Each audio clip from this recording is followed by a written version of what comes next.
कि देर रात्रि जो सूचना पुलिस को हुई थी, जिसमें फायरिंग की सूचना प्राप्त हुई थी डोभाल चौक पर थाना रायपुर में 10:30 बजे, जिसमें 2 लोग का प्राथमिक रूप से पता चला था इंजरी हुई है, तीसरे को भी गोली लगी और इस पर समस्त घटनाक्रम में 2 जो हमारे इंजर्ड थे वो अस्पताल में रात एडमिट कराए गए।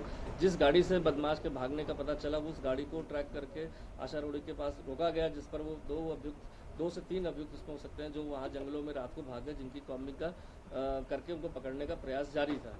साथ ही साथ जो 2 इंजर्ड है इनसे जी पूछताछ हुई और एक रवि बुटोला जी हैं जिनको रात गोली लगी थी और उनकी तलाश की गई थी, जिनकी बॉडी आज एक नाले से मिली है। संभवतः वो घटनाक्रम में जब वो वहाँ से भागे गोली लगने के बाद तो अंधेरे में इस नाले में गिर गए, जिनकी तलाश रात्रि को नाम होकर सुबह मिली। तो एक दुखद घटनाक्रम में उनकी गोली से मृत्यु हुई रवि बुटोला जी की। इसमें 2 लोग इंजर्ड हैं, इसमें सुभाष छेत्री जी और मनोज नेगी जी, इनसे भी प्राथमिक पूछताछ हो गई। इनके द्वारा भी अभी तक ये जो विपक्षी लोग हैं या जो दूसरे लोग के हमलावर हैं, इनसे कहीं कोई आपसी रंजिश, बहुत बड़ा कोई लेन देन या कहीं कोई झगड़े की बात नहीं बताई गई। लेकिन जो इसमें हमलावर जो मेन गोली चलाने वाले रामवीर और जो नाम आया इसमें मनीष का, ये कहीं ना कहीं उनका पुराना आपराधिक इतिहास पता चला है। अभी रामवीर का पता चला वो पैरोल पर मुजफ्फरनगर से बाहर है, किस परिस्थितियों में यहाँ पर रह रहा था या आकर यहाँ पर क्यों उसने गोली चलाई, ये अभी हमारे इन्वेस्टिगेशन का इसमें चल रहा है, इसमें डिटेल जानकारी मिल रही है।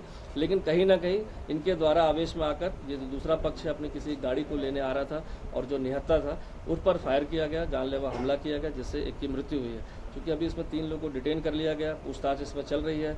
2 लोग इंजर्ड हैं, इनसे भी बहुत सारी हमें जानकारी करनी है। एक की डेथ हुई है और साथ ही साथ इसमें 3 या 4 लोग ऐसे शामिल पाए गए हैं जो कहीं ना कहीं इस पूरे प्रकरणों से जुड़े हुए थे। लेकिन प्राथमिक रूप से थाने से हर रिकॉर्ड को चेक किया गया, कहीं कोई गैंगवार, कहीं कोई आपसी रंजिश या कोई ऐसी बड़ी बात नहीं समझ आई जिस तरह से घटनाक्रम हुआ है। लेकिन मुझे लगता है कि जब मेन अभियुक्तों की गिरफ्तारी उपरांत या विक्टिम जो अभी हमारे अस्पताल में दाखिल है उनसे जब विस्तृत पूछताछ हो जाएगी तो समस्त चीज़ों पर हम ज़्यादा डिटेल में बता पाएंगे।